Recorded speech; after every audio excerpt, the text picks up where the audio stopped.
Secondo stralcio del traforo di Sant'Augusta, dall'ospedale civile al cimitero di Sant'Andrea. Partita la progettazione, cantiere al via per gli inizi del 2019, quando dovrebbe terminare il primo blocco di interventi. A Vittorio Veneto sopralluogo e punto della situazione da parte del sindaco Roberto Tonon e del deputato PD Roger De Menec, componente della Commissione Ambiente, Territorio e Lavori Pubblici della Camera. Finalmente, le promesse si realizzano. È un'opera attesa da decenni.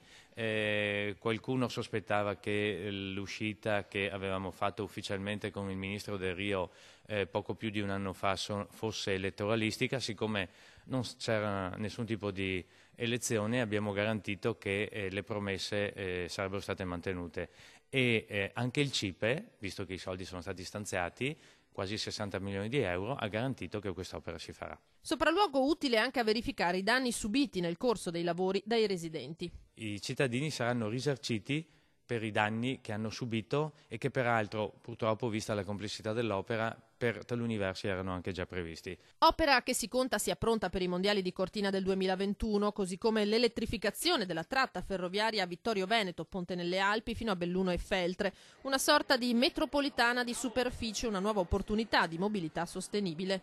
Nella giornata odierna forse cambia volto un pezzo della regione Veneto, perché c'è questa condivisione di un progetto legato all'elettrificazione della ferrovia. È una grande opportunità dal punto di vista economico, opportunità turistica, opportunità culturale, perché le due province iniziano a parlarsi da oggi. Ci siamo, continuiamo a parlare insieme e a elaborare progetti di questo tipo.